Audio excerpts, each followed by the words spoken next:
So last time I spoke about D&D was when I was playing Tyros in my first ever campaign, and that campaign turned out to be short-lived, but it's not all bad and I want to talk about it. So to recap all of it, Tyros is a satyr and a druid. He lived as a hermit for a long time before rejoining society, thinking he was ready after 200 years in hiding. He ends up working as a mercenary, hired by a bird person named Yue, and he joins a party with other characters to find artifacts of the abyss with the goal of purifying it or destroying it.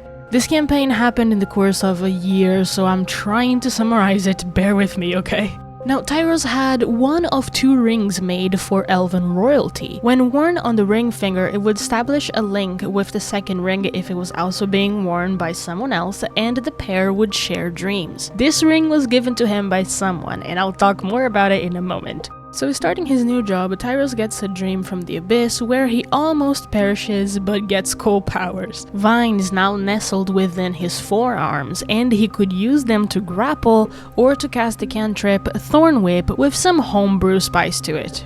But, however, remember the ring? Yeah, Tyros wasn't the only one affected. Meet Elwyn, the person connected to Tyros through the link, who is actually a prince of an elven kingdom. He also gets affected by the abyss, but since he was an NPC before the dream and not a PC, the consequences are worse and he makes a contract with the abyss. Smell the warlock yet? I want to make a video just for Tyros and Elwyn content because I am obsessed with these two, so I'll be skipping over their private story a little bit.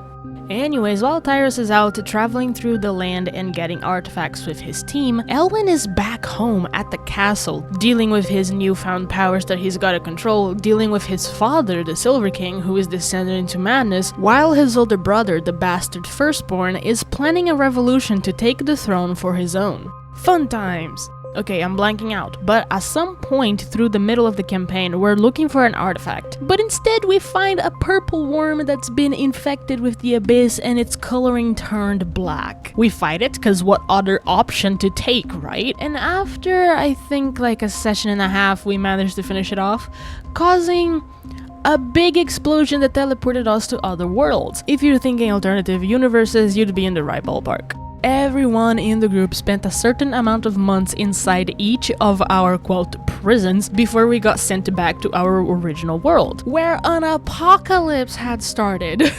Hello, hi, guys, my GM is bonkers. Anyways, we find out that the beast we killed was one of the keys to keeping the abyss sealed, even though it had been leaking through the cracks of its prison for quite a few centuries at this point, and now the world is going to shits.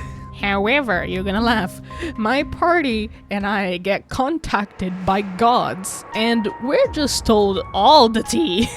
The abyss is actually an unborn god that is prophesied to bring chaos and order to the world, making all life forms adapt and grow into stability. AKA, with its birth, the other gods wouldn't have the grasp of mortals they have right now, so they prevented the birth of the abyss by manipulating humanity into making the seals thousands of years ago. But as I said earlier, the cracks have been leaking for a while and we were the last drop.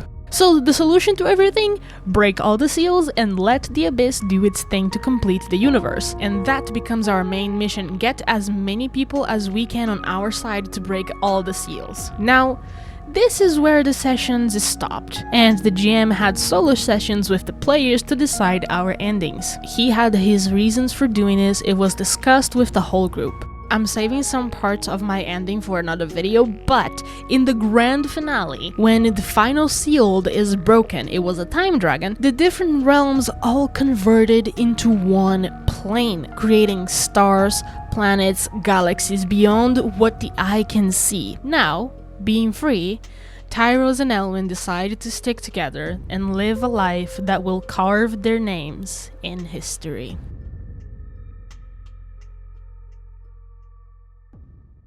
Now, that was 10,000 years ago. So, who is the hyena? This is Jaws, my PC for the new campaign, the sequel. Jaws' past is a mystery to me. Yes, to me. He's got amnesia, almost like his brain locked away any memory prior to 30 years ago, when he first arrived at Edgefall Penitentiary. But before I tell you more about my little convicted felon, what does the setting looks like 10,000 years later? Well, we're in space. There's guilds, factions, ships, and space travel is something done daily. News network across worlds to ensure communications, there is rune magic, and cliff course as well. So, Edgefall Penitentiary is a prison of maximum security floating inside a gas giant in an empty part of the galaxy. Prison has a facade of rehabilitating its prisoners and treating them well, but in actuality they do unspeakable things to them, alongside putting them all in colors that would shock them if they stepped out of line.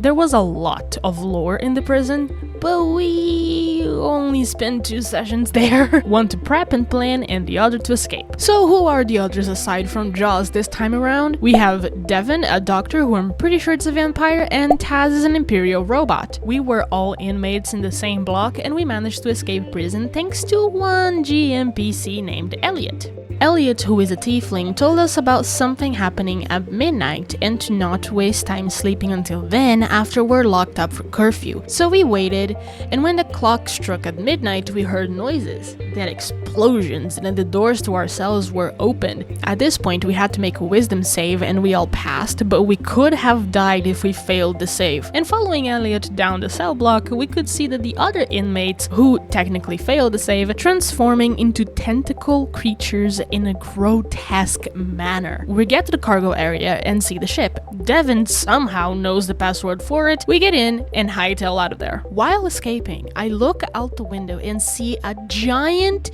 space creature swallowing the gas giant and the prison within it.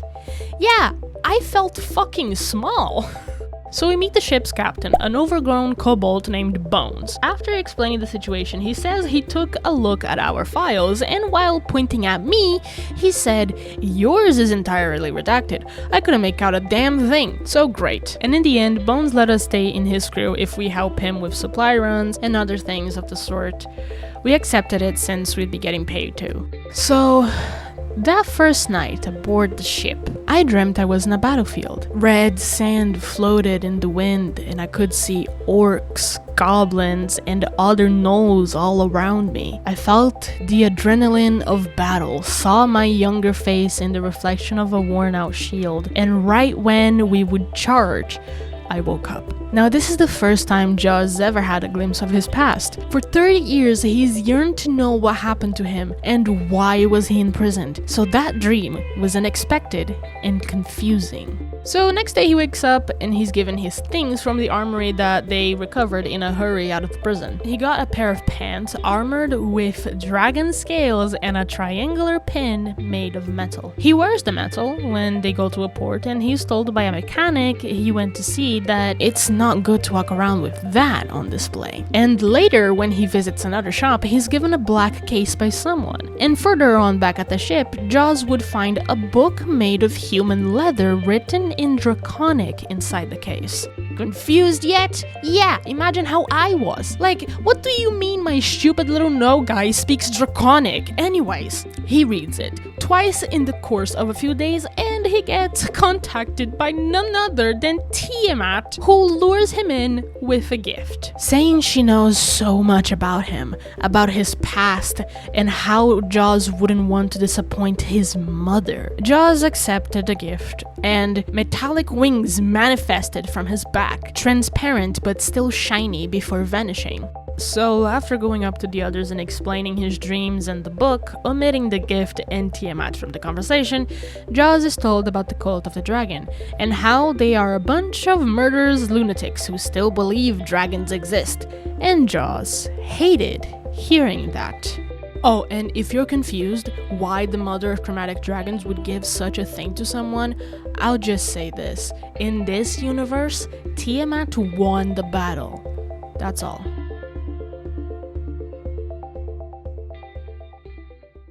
Wow, I talked a lot. Time to rest. I wanted to make a video to catch everyone up to where we are on my D&D group. There is more stuff, like me discovering Jaws had a blind husband prior to prison. Yeah, you bet I'm talking about that on another video. But I'll let the lore accumulate some before talking about Jaws again. However, I'm definitely making Tyros and Elwyn's videos soon enough. Thank you guys so much for your time and attention. Subscribe if you want to see more of my stuff and check out my socials down below. I'll see y'all next time. Bye bye now.